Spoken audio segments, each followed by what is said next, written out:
Oh my God. After all that craziness, we're here. Thanks, guys. I'm so sorry. So if those of you that are on that you don't know, my computer got squished. My laptop got squished on the airplane. So it got squished on the airplane and the um the screen cracked. So I'm on John's desktop and it's completely different. I'm pressing the thing and pressing, nothing's dropping down. It's crazy. Anyway, and breathe. Okay. So Karen, Hi. okay, good. I just wanted to make sure I could hear you. Yeah. I'm not mouthing words. No, I'm there. Yep. Okay. Uh Nick says, hello. I'm on a pink sand beach. You are? I was on a pink sand beach. Um, Priscilla, hello. Thank you very much. And thanks for having all of Karen's info. Hi, Kiki. So good to see you. Allison, hello. And no worries, Kiki. It's okay. I'm sure you meant to say welcome or hello in my dreams. Okay, yes, Pink Sands Resort. It was crazy. Hello, Julie. Thank you for being here, guys. I'm so sorry we're late. And Karen, thank you for being patient. Mary Coco McCormick. Hello, hello, hello. And Sister Sledge. Good to see you, Diane. Hope you're doing good. Chrissy B. Hello, Chrissy. Thanks for being here. And guys, we're just going to say hello to everybody first, and then we'll start like we normally do. Hello, Beth. Good to see you. Now the people are coming on. Come on, guys. Say hello. And guys, if you're from TikTok, let the old crowd, my senior peeps, not by age, let them know that you're joining from TikTok. So thank you. Hi, Stacy. Lainey, hello. Thank you for being here. Emmy, hello. Thank you. I can see you. Zaloni, hello. Thank you for being here. Dina, good to see you, my friend. Good to see you. So, as people come in, I'll say hello. Guys, I am so excited. Karen, here's a story between Karen and I. Karen and I go back, God, Karen, it's like 98. Can you believe it? 98. It's crazy. It's crazy. So Karen and I it had to be like maybe 98, 99. Karen and I go back to, Karen was my very first read in my apartment. We're sitting on the floor doing a card reading. And then she introduced me to her sister. And then her sister and I did a reading together. And I kept on seeing her mother. I'm like, does your mom have something going on with her throat or communication? And she's like, no, no. I'm like, I think I said right side, right? Did I say right side? No. I know you said throat. I don't know. Yeah. So I see something, anything, no. What was it? A year later? A year later, and you can tell the story. Go ahead. My mom got thyroid cancer, and it was and Elias, you were one of the last people to work on her. Yeah. You helped her in her positive to feel better as she was transitioning. Yeah. Yeah. What a Yeah. nice lady. I really I just I remember her voice, and it's not many people that I remember the voice, but I remember the kindness that was there, and a strong lady too. Strong lady. Um so you know it's just an honor to, so Karen has been in my life, you guys, forever. And even though like a month or 2 or 3 months might go by, but the moment we pick up the phone, it's like boom, there we are again. And that's what I love about you. And thank you, Priscilla. And this is Karen's website, you guys, radenwellness.com. You also have that's that one is where that's a different. So that is one of them. But the one that I do the intuitive eating piece out of is the KarenRaden.com. But yeah, so KarenRaden.com. KarenRaden.com. Let's go to that. Go ahead and put that one in there. Thank you, Jody. Hi, Jody. Kung Fu Huey from TikTok. Thank you very much. And Stephen O'Connor, Dr. Stephen O'Connor. Karen, this is Stephen O'Connor that I was talking to you about. Yeah. See, Dr. O'Connor, I'm already getting the information out there, my friend. So, Priscilla, no problem. No problem. So the retreat was great, except, guys, look, this is nuts. Here's the worst one. This The is worst one's your leg. Yeah, this is caused by the no-see-ums. Whoever heard of that? The no-see-ums. When the guy told me the first time I had this, he's like, oh, he's a pharmacist. Oh, you got no-see-ums. I go, pardon me? I got the no-see-ums. I go, the what? And he's like, the no-see-ums. Okay, guys, I'm going to show you, then we'll get on with the show. Okay, ready? Wait for it. Wait for it. Wait for it. That's my ankle from the no-see-ums. They're sand fleas or sand mites. You can't see them. They're that small, and they just bite. And the funny thing was, you guys, hey, Tara, thank you for being here. I know, thank you. And here you guys, here's Karen's website. And what happened was I was dreaming, you guys, that I was in a tree. I was dreaming that I was in a tree with monkeys, and the monkey bit me so hard that I woke up. And I woke up and I had these red marks on my hand. So just crazy. Anyway, I'm glad to have you here because what I love about your work, you're a nutritionalist, you're a clinical dietitian, and you're an intuitive, and wait for it, people. She's also an author. Low Carb After Dark, my favorite kind. Treats that satisfy. And let me tell you, they satisfy. And then some. And then some. You created this wonderful cookbook. And I just... it was my COVID project. Your COVID... Did I tell you that?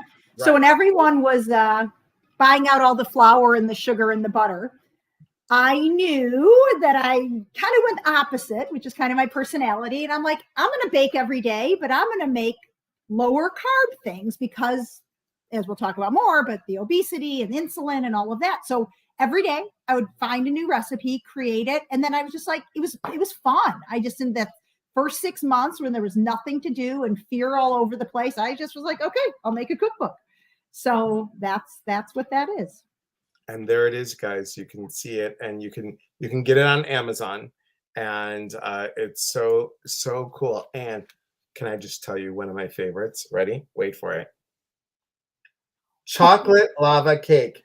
That one is good. Stand it? Can you stand it, chocoholics? Can you stand the chocolate lava cake?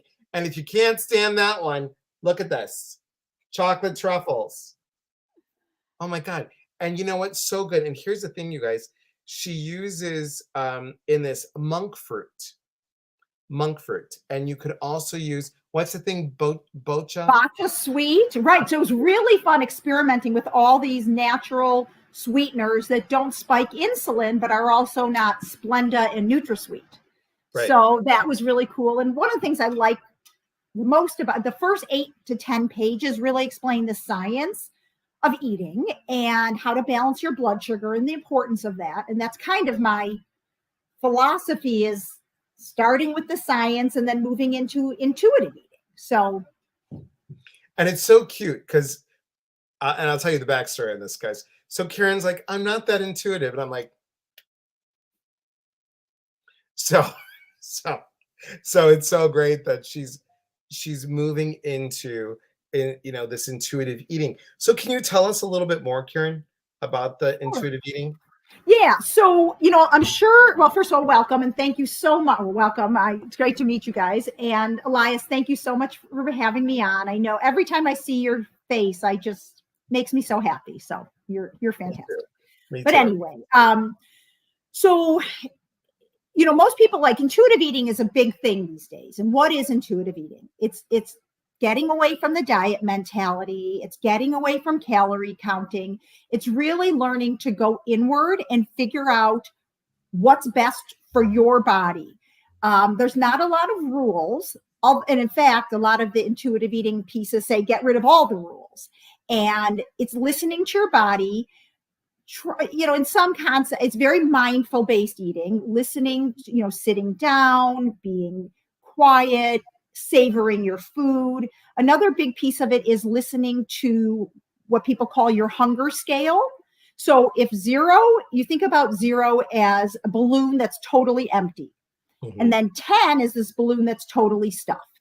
And then 5 is somewhere kind of in between.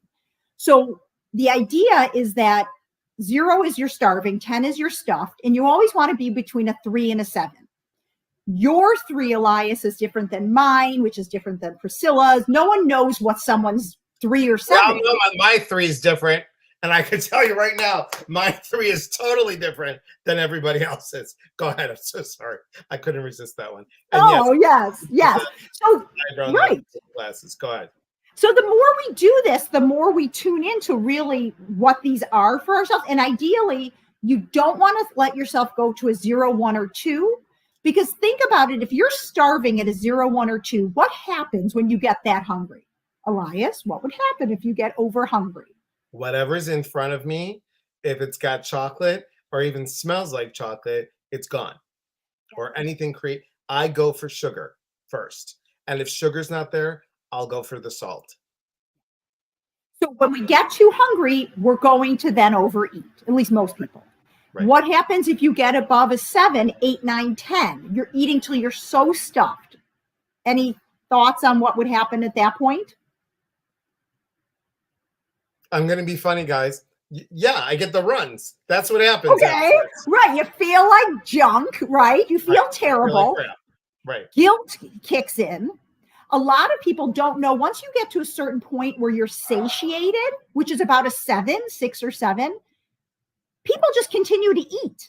You're not eating to fill hunger, physical hunger. You're eating to fill something else. So once we get too full, other than feeling guilty, shame, diarrhea, gas, bloating, all the above, heartburn, you also keep eating because you kind of don't know when to stop unless someone comes in the kitchen and finds you, or you finish the bag or something. Believe me, I've heard it all and I've been there, so I get it. And so the idea with this hunger scale or satiety scale is you always want to stay within that 3 and 7. So that's a big piece of intuitive eating as well. And learning to trust yourself. Another piece of it is there's no taboo foods. All foods are okay. And we can go into more of that, and I'm happy to answer questions. Now, I believe, because I used to be an emotional overeater for most of my life, and before I went back to school and all of that to become a dietitian, I took a class on intuitive eating. So this was a long time ago. And I thought it was freeing. I thought it was fabulous. And I ate my way through the whole class. This is me personally. I learned the freedom, but then I realized, wait a minute, this isn't healthy either. So then I went back to school and I got my master's in naturopathic nutrition from Bastyr. I learned all the biochemistry. I became a certified clinical nutritionist, blah, blah, blah. And once I understood that I needed to balance my blood sugar and look at the science of things first, then I could learn to trust my body more, because my body hadn't been giving me the right signals because it was so messed up from the overeating, undereating, all that. So my concept, which I'm getting my website redone, Elias, and putting out these programs, I believe in intuitive eating through science. So I love the idea of ultimately getting to intuitive eating.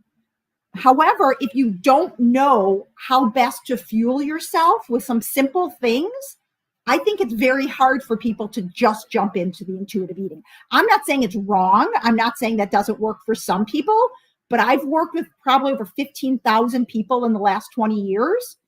And this is the concept that I use with almost everyone. Interesting. So. And everyone, think about it. I mean, think about what she just said. As we eat, we don't know when to stop or what's the trigger, the emotional trigger. And all of you know that, and I've been completely transparent. I will emotionally eat.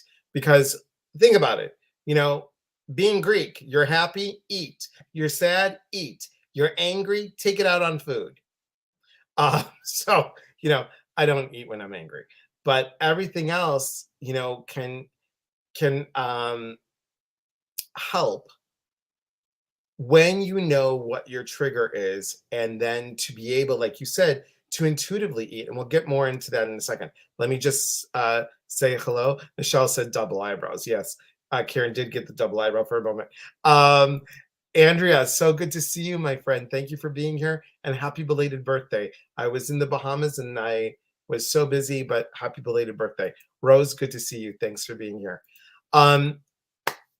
What would you say would be the first step for someone to say, okay, I'd like to get into healthier eating, understanding what I'm doing, and maybe do this type of intuitive eating? Can they just start it off that way off the bat? Well, you can. I think many people aren't aware of their habits. Okay. So when I say to people before they come in, I request, I don't have a strict policy. Everyone does whatever works for them. I just guide, right? I work for you. I support whatever is best for you. But I do request that people write down what they're eating. It's not so that I can be the food guide pyramid dietitian police. It's because people don't even realize what they're doing. And so when they start writing it down, all of a sudden their own patterns come to them. Okay. So one of the things, and no one likes doing it because it's like looking in the mirror. If you're writing M&Ms, Starbucks latte with extra syrup, blah, blah, blah, blah, blah. It's not good, but you keep doing it. And if you're mindless about it, you'll just keep doing it. So writing it down will initially start to get you aware. No judgment. That's the other really hard piece of this. But it's any person who really, I feel, heals from disordered eating, which so many of us have. You can't judge yourself. It's observing. It's being very objective about it. Right. Okay. So if you start writing it down, and then from there, it's looking at patterns, getting away from the diet mentality of anytime you say I should eat this or I shouldn't eat this, as opposed to I want to. That's another big thing. And even just writing down all the shoulds. And what I love about food and all of this is it transfers into every other area in our life. If this was all about telling someone, eat an apple and have a stick of carrot, I'd be out of this job. I love the relationship. I love how this moves on to other aspects in people's lives and just mindfulness. Right. True. Lainey says, Karen, do you deal with bariatric patients with nutrition? I do. In fact, this afternoon, I'm getting certified as an obesity specialist, and there was a huge section on bariatric surgery. So yes, I'm still learning more every day. And Lainey says, yes, it's accountability. Totally. And here's the thing, everybody. So y'all know that I was in Pink Sands and Pink Sands Resort. We did with Beth Arglash and Casey Labrizzi. We did this mind, body, spirit retreat. And the food was phenomenal. So, and Karen would love all this, quite honestly, you guys. So the first thing that they bring out is a beet salad. It's red beets, and then it's yellow beets, tasty, with arugula and with feta cheese. Delish. The second thing that they offered was some sort of chickpea with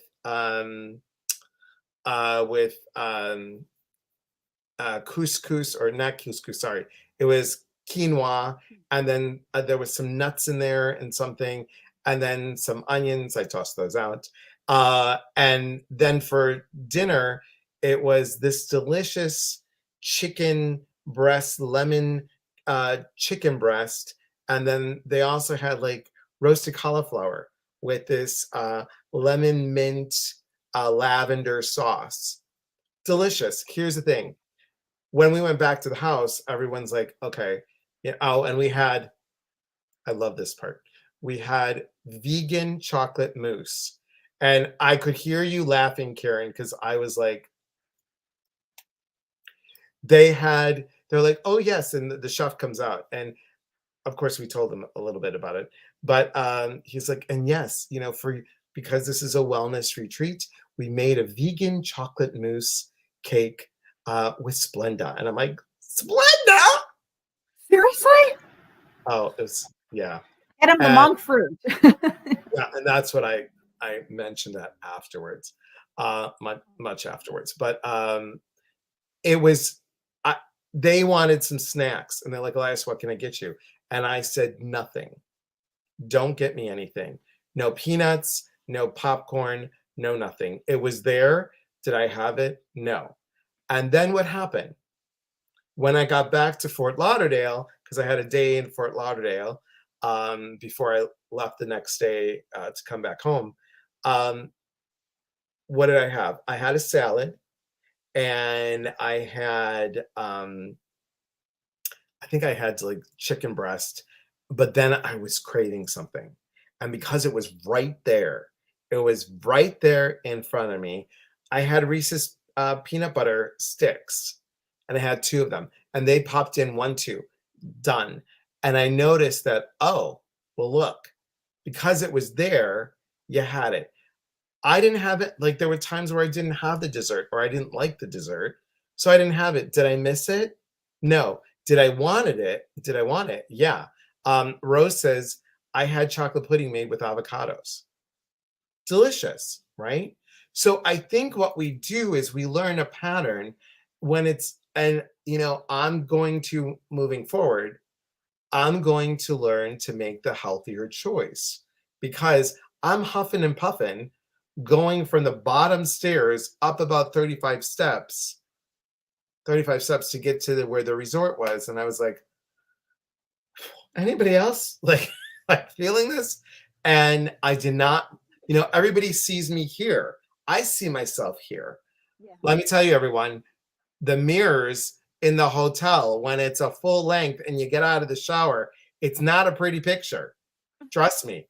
And I was like, oh my gosh. So it was reality check for me on, okay, here you are again, 50 pounds overweight. And now at 57, I'm like, okay, this is not just a diet anymore. It is a health choice and a healthy lifestyle. I could have the yumminess without going overboard. So I could also ask you, so in that scenario, this goes into my intuitive eating through science, because a lot of people beat themselves up. Like one of the things I hear all the time is, I can't stop eating at night. I'm the worst, but I can't stop eating. I'm a pig. I can't, I said, okay, what'd you have in the morning? And they're like, Karen, you're not listening to me. It's nighttime. I get home. I can't stop eating. And I say, yeah, but what did you eat for breakfast? And did you eat lunch? And what was your cortisol during the day? And all these different things. They don't know their cortisol, but what's your stress level? And then when we really dissect the science and I put together a personalized plan that has flexibility, but making sure they get some healthy fat, some protein, simple things, never letting your blood sugar dip too low, then half of the people come back and tell me they're not emotional eaters. So my philosophy is you get rid of all the science reasons why you may be overeating at night, let's say, because most people it's mid-afternoon up and through evening. Most people it's not first thing in the morning, or lunch can get a little off the rails, but most people it's starting around that 3 or 4 o'clock time through dinner and before bed. Like that's the bewitching hour for most people. So I asked you, Elias, when you got to the airport and you had that salad, were you really hungry? Was there, and sometimes it's not. Sometimes you check in with yourself and say, no, I'm not hungry. I still want the 2 Reese's and then I'm done. But I like people to check in with themselves and see where are you on that hunger scale before you make the choice that's not so great. Does that make sense? It does. And if you say this, what I realized is I was stressing out of the 5.5-hour flight. I was stressing out of like, oh my God, am I going to be hungry? And then, again, you guys, how transparent I am. I'm like, I don't like to go to the bathroom on the plane. And then it's all that worry and all that stuff. So I realized that it was like, okay, I got to have this and I got to have that. And I guess I need that Starbucks brownie. And then when I had the bread and the chicken, And then I had the brownie. It was like the brownie's like, oh, thank God, I feel better and I feel comforted. Well, food like that is also very grounding. Like Yeah. from an energetic perspective, carbs and pasta, and I mean, it grounds you. So if your energy is like woo, and it grounds. I know when I had a very stressful job many years ago, before I really got in touch with all this, before I got into nutrition, I would come home every night and I'd be like, I need carbs, and I didn't realize it was because of this long drive, the stress, and it really grounded me. Now that I know that, I can catch myself before. And it's not even it's a no-brainer. It's not part of my existence anymore. Sure. So let's open up for some questions. Let me go. Allison says cauliflower pizza crust is something I tried recently. I like it a lot. It's good. Costco has a really good California pizza crust, and you could also order them online. Delicious. One thing, not to burst the bubble in cauliflower pizza. Sometimes it's not as good as you think. Sometimes it's like a smidge of cauliflower and the rest is rice and corn. So if you're watching carbs or diabetic, just because it says cauliflower pizza, you have to read the labels. Okay, smart. No, smart. Emmy says, but I always go overboard. I knew I loved you, Emmy. I knew I loved you from the beginning. Allison says, stress is definitely a factor in eating for me.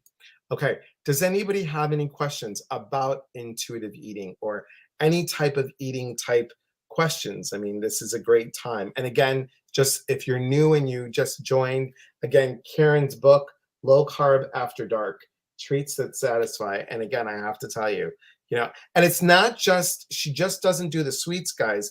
She does like savory.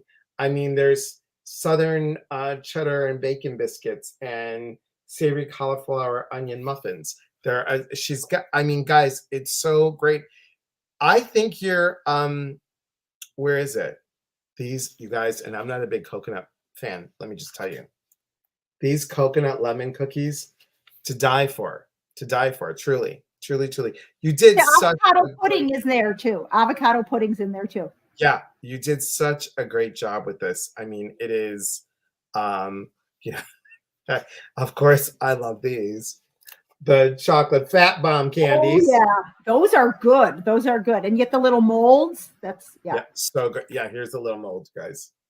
Hey, Michelle, she has a question. What does it mean to eat intuitively? So it kind of goes back to that beginning section. It's listening to your body, eating what you want. I mean, there's different principles of it, but the way I explain it, it's listening to what you want, getting rid of every diet rule that you know of, being mindful about your portions, being mindful of this hunger scale, it's a lot of mindfulness, eating, like not watching TV when you're eating, and being really present with your food, making sure that you're liking what you're eating, not doing the shoulds. I shouldn't eat this. I should eat this. And it's harder at first. It definitely takes time because we're all, or most of us are used to listening to what other people are telling us what to do. This is about coming from within. What do I really want to eat? And sometimes initially people will say, I want to have ice cream for breakfast, lunch, and dinner because they've been so deprived for a period of time. But with time, the concept is that you do come into cleaner, healthier eating for yourself. Some people do, some people don't. But it's getting rid of a lot of the judgment and the shame and all the, the whole fat shaming. That whole thing is, I love that society is finally coming to a place of we're all real people. There's no perfect, and just accept ourselves for who we are. So Priscilla says, do you have any advice or smart food choices for someone with PCOS? I'm not insulin resistant. Okay, so yeah, PCOS, even it's great that you're not insulin resistant because that definitely goes along with it. But there are very lean women, especially, obviously, younger girls as well, that have PCOS who don't have weight issues or insulin issues, although a lot do. A lot of it is clean eating. Some people say to cut out the gluten and the dairy. I'm not saying it's for everyone, but that can be a piece of it. Eating more of a whole foods based diet. So fruits, vegetables, nuts, seeds, protein, healthy fats, avocado, keeping out the processed foods. And there's certain supplements that can help support PCOS a lot as well. So I always check insulin levels on people. I always make sure, where their testosterone and DHEA are at and all of that. But it's really a very clean way of eating. And even though you don't have insulin resistance, still keeping the carbohydrates moderate and not really processed. Which is so important. So important. Hang on one second, everybody.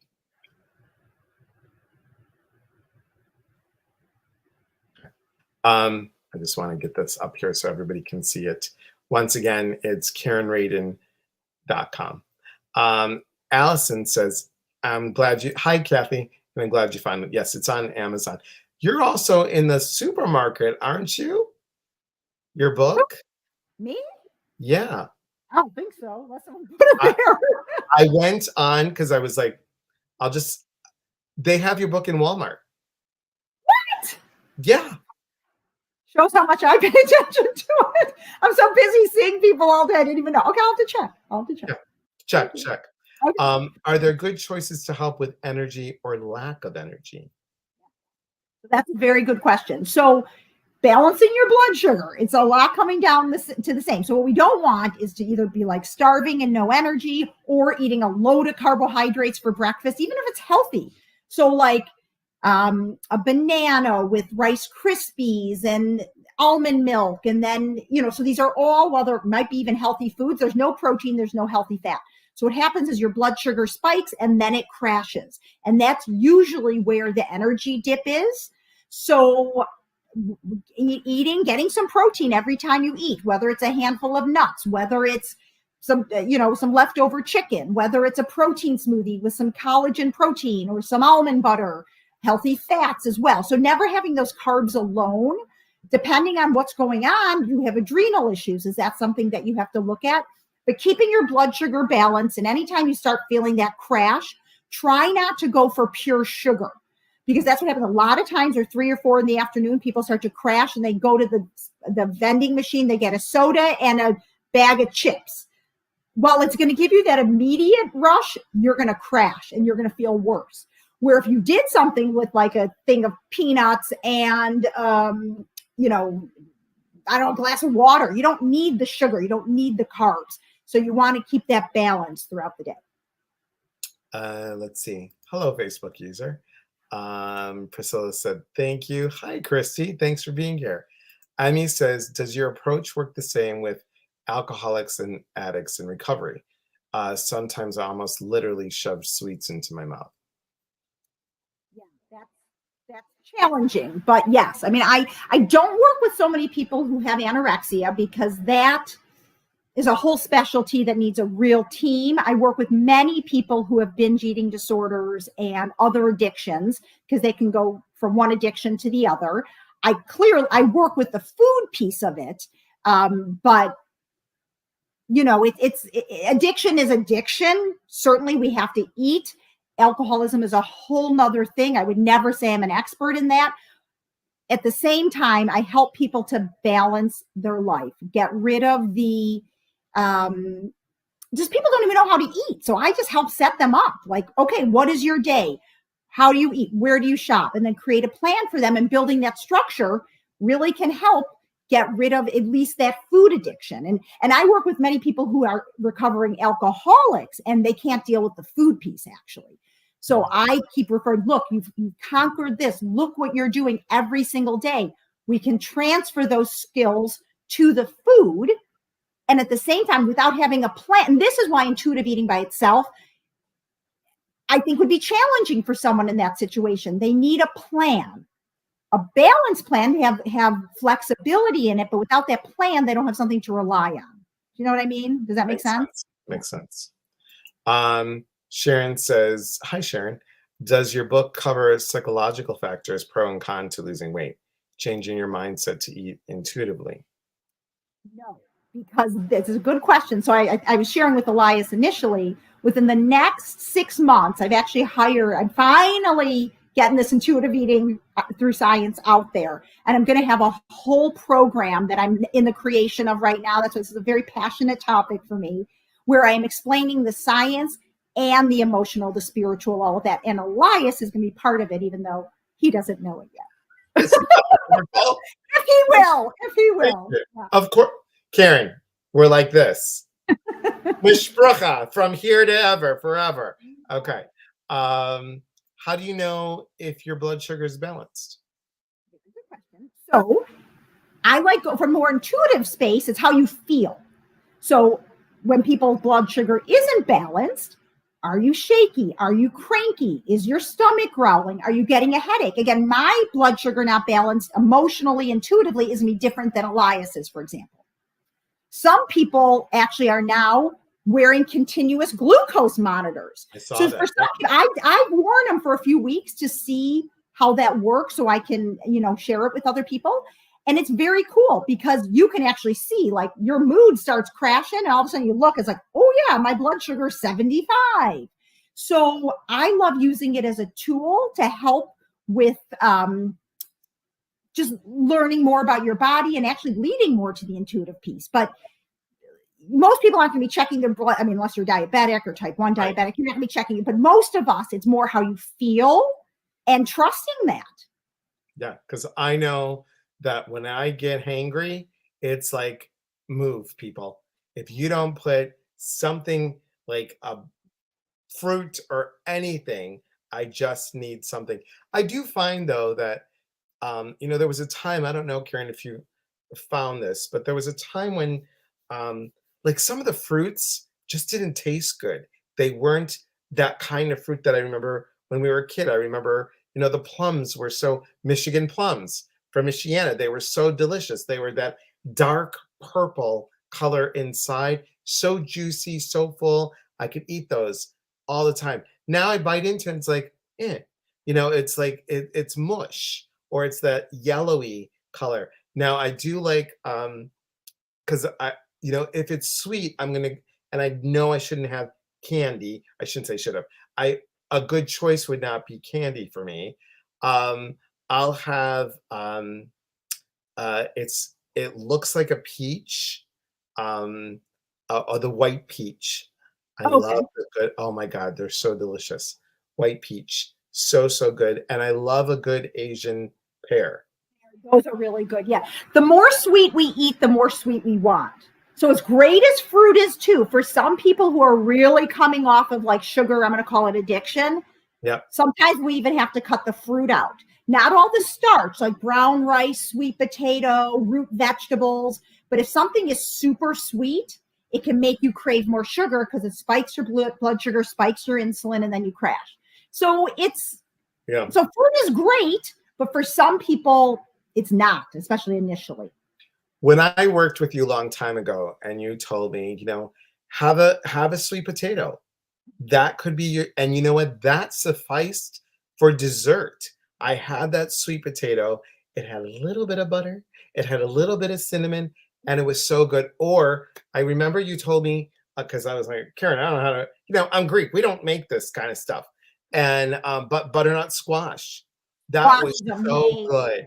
So for dessert, in a sense, it was like, I had my meal and then I had that squash and I was satisfied. So good. Hi, Terry. It's okay. It's all good. Amy says, yes, I need a plan for everything, including planning, shopping, preparing food, and by design, I am not a planner.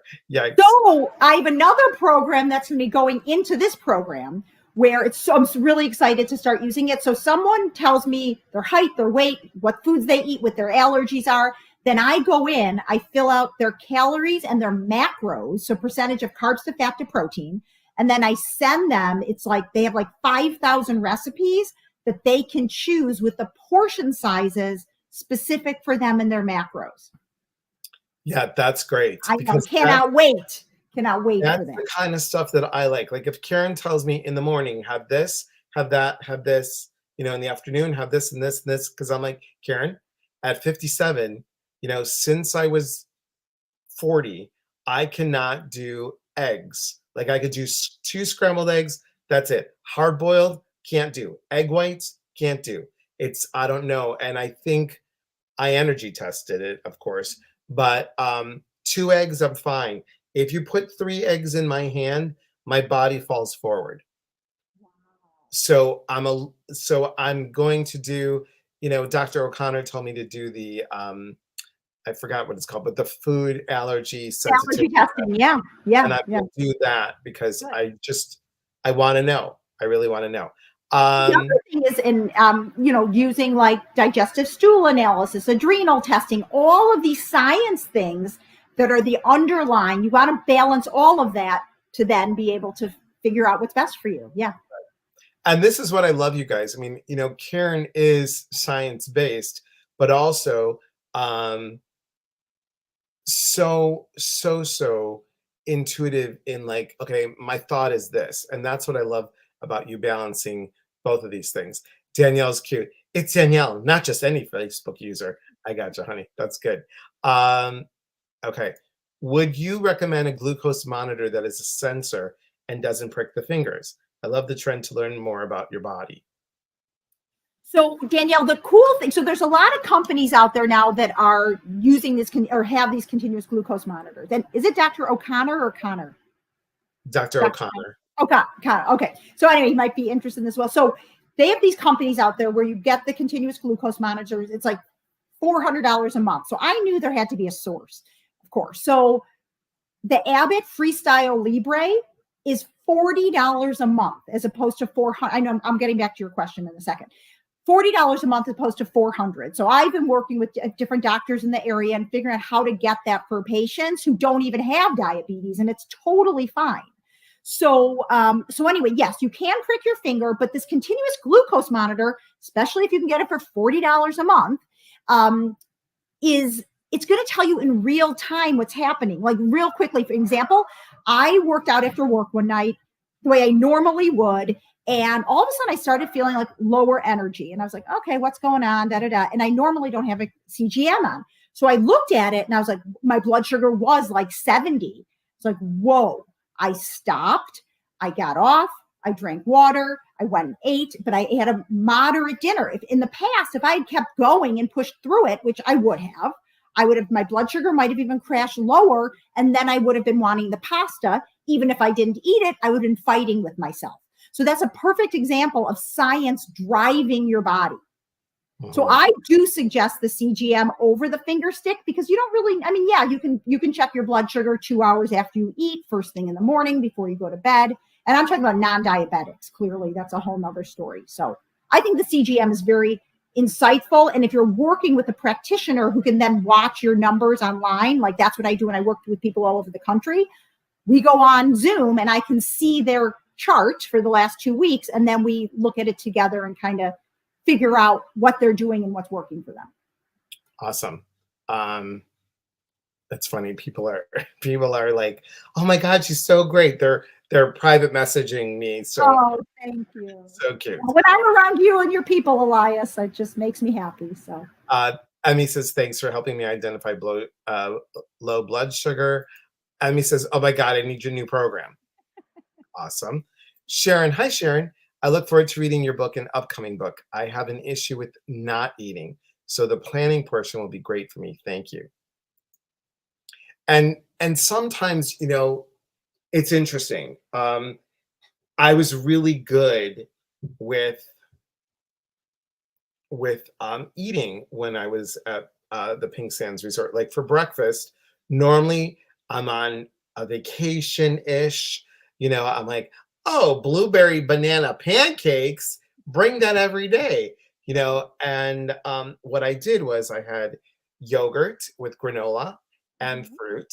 And then the crunch was okay, but it's interesting. I'm finding like I'm needing more of a crunch factor. And then I had a bagel. It wasn't that good because it wasn't that warm, but I had half a bagel and I needed that butter and I needed a little bit of jelly and just the crunch. Even though the granola had the crunch, I needed more of a crunch. And I was good. I was really good. For lunch, guys, it was so good. We had mahi-mahi. They were probably about that thick on sticks, like fresh fish, but you had them in a butter lettuce wrap. Oh, that sounds good. Delish. Really, really good. Okay, let's see. You've got some more things here. Terry says you can also request an A1C test from your doctor. Yes. So that's a marker of your blood sugar for 3 months. So sometimes that's really important. And a lot of doctors don't do that, even if they're glucose. So yes, it's a very important test. The one that I really like from a weight loss perspective is a fasting insulin. So a lot of doctors don't want to do that because we know your insulin's going to be within range most likely, but where is it within the range? Because if your insulin is high normal, that means you're converting more carbohydrates to sugar to fat. Awesome.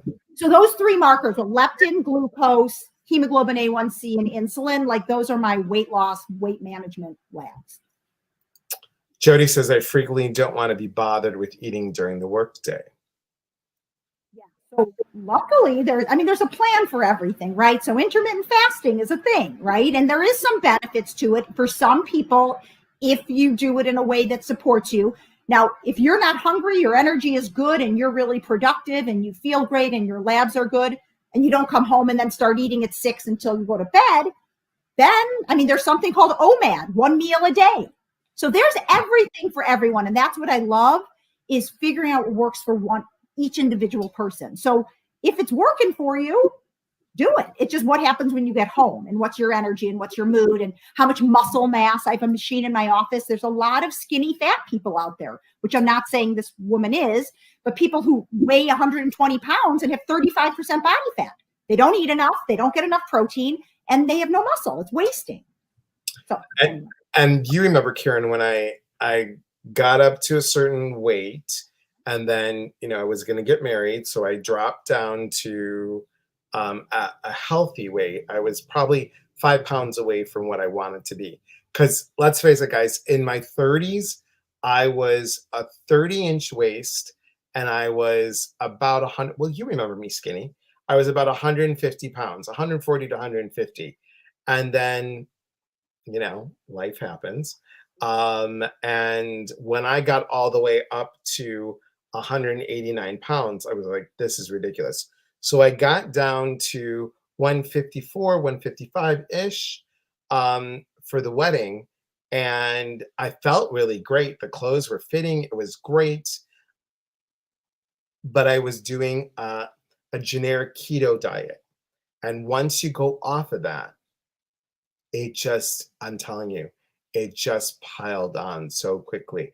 I felt like the doctor's like, well, at the wedding you want to enjoy. So if you want to have a little bit of bread here and there and a little bit of chocolate here and there, go ahead. For me, it's like that one bite and it was boom, we're on like, I could have a pie.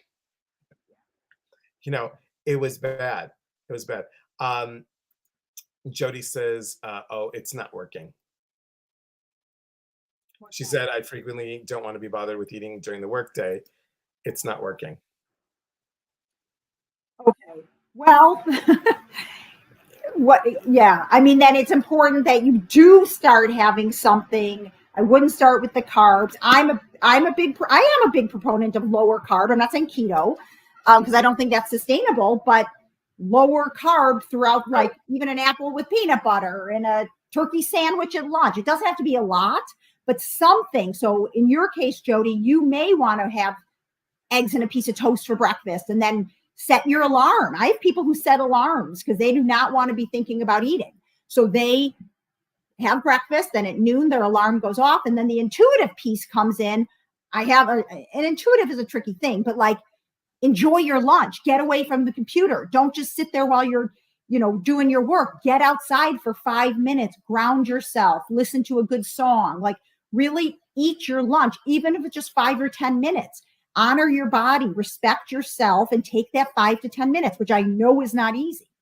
And then sometime that mid-afternoon snack is pretty important. And then you want to walk in for dinner, not starving. If you walk in starving or in the drive home, you're thinking about lasagna and cookies and chips, that's trouble. Yeah. Yes. So here's another interesting thing to notice.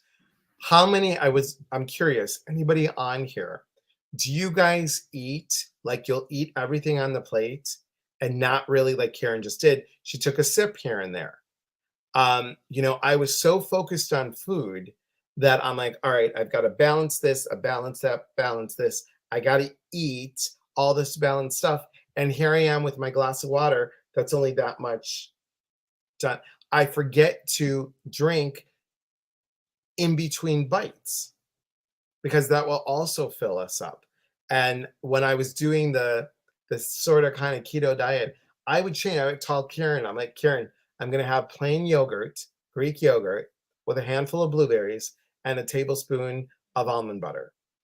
And I had that, you guys, almost every night. And it kind of filled that like sweet, sometimes I froze it a little bit, so it felt like ice cream, and so good. Priscilla says, yes. Yeah, Priscilla, we've got to drink like drinking water. Cheers. So important.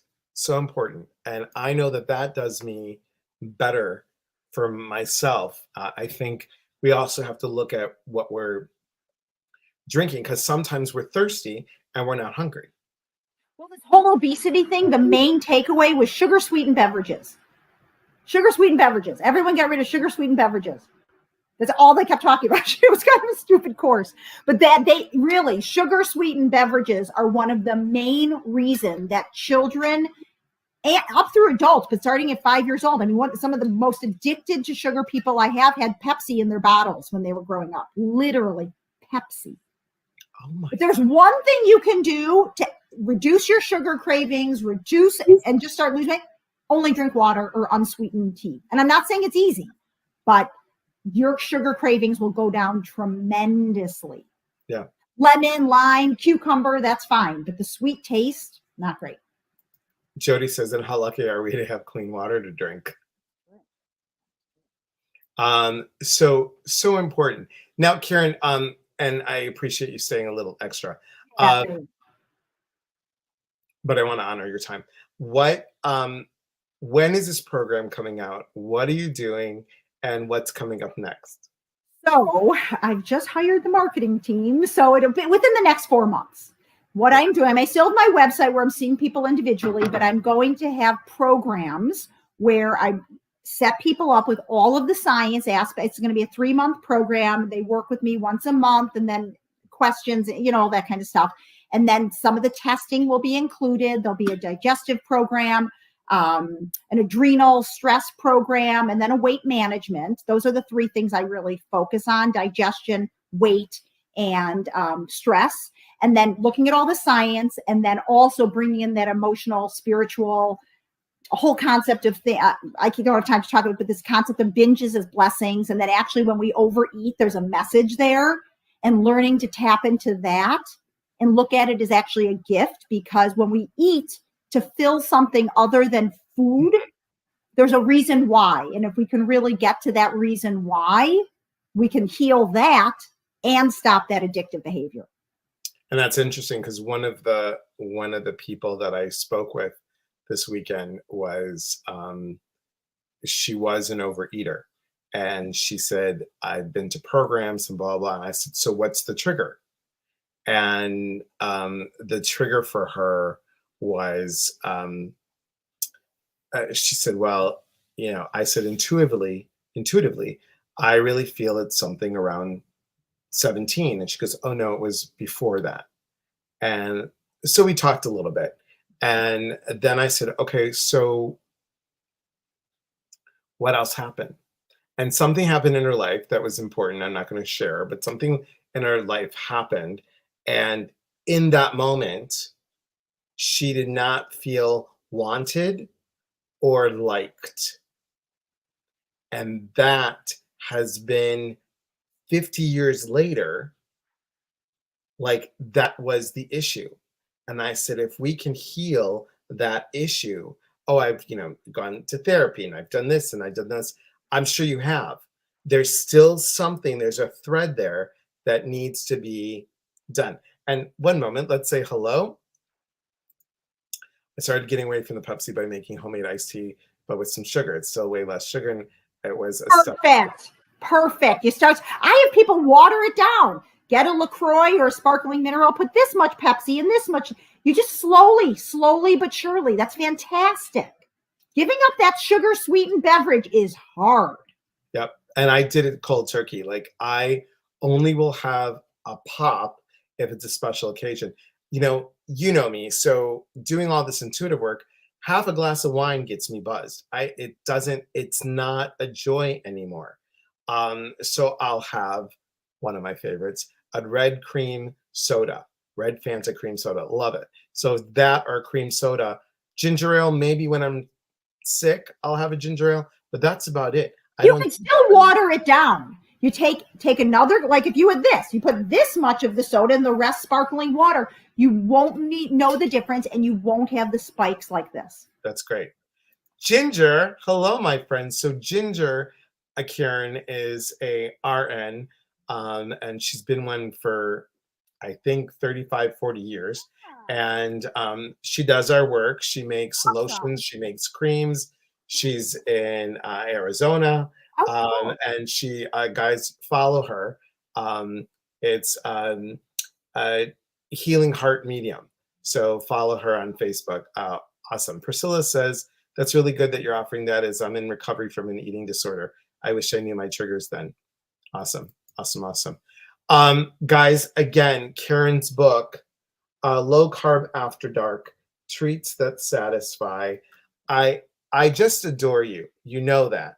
And again, guys, it's not just treats. I mean, she's got sweet drinks in here. She's got, oh, here it is. I found it.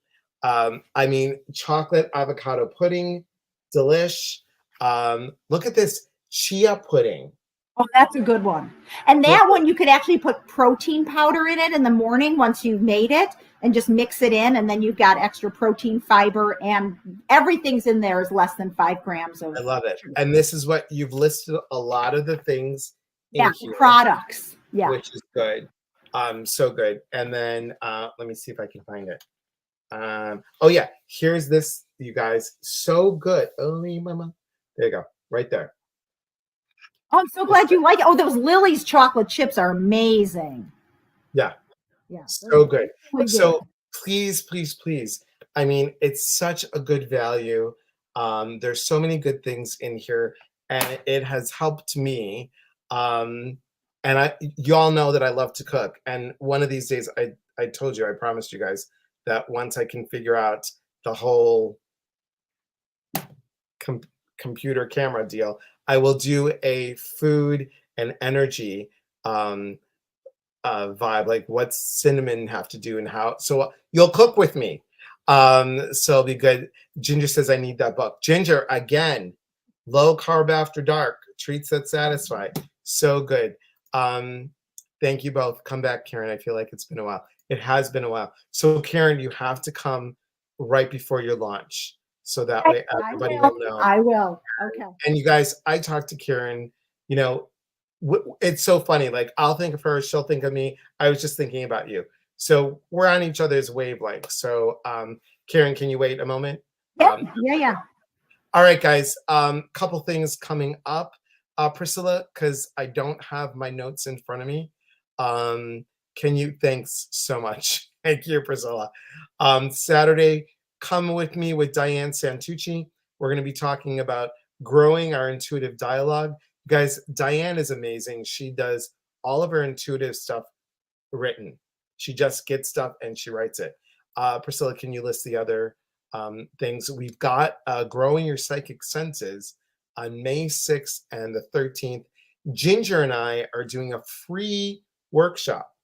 It is Zoom. It will be recorded. It is how to grow healthy boundaries. Ginger and I are doing that. Thank you, Priscilla. Laura West, she's a friend of Janelle's. So I'm sorry. Janelle's. Because I have a Janelle and a Janelle. She's a friend of Janelle's. And we're going to talk about how to grow your intuitive confidence. And the following, we have a really, she's so nice. She has two books that they're fantasy books, but they discuss the soul's growth. And I love that. And then on May 25th, guys, I'm going to talk about growing from our past lives. And thank you, Priscilla, for putting that on there. So, guys, once again, I will spell it out. I will say it.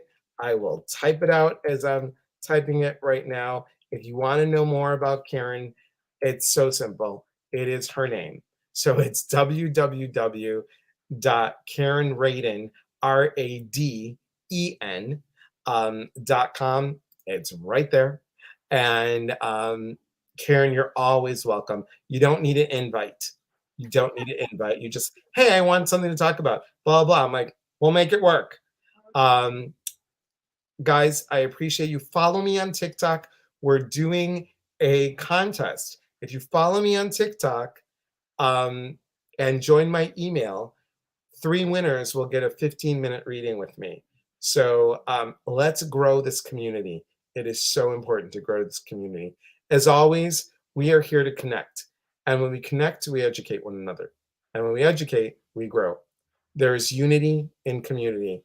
From our hearts to yours, thanks, guys. Thanks so much. Karen, hold that thought, and we'll talk with you guys soon. Be well, everybody.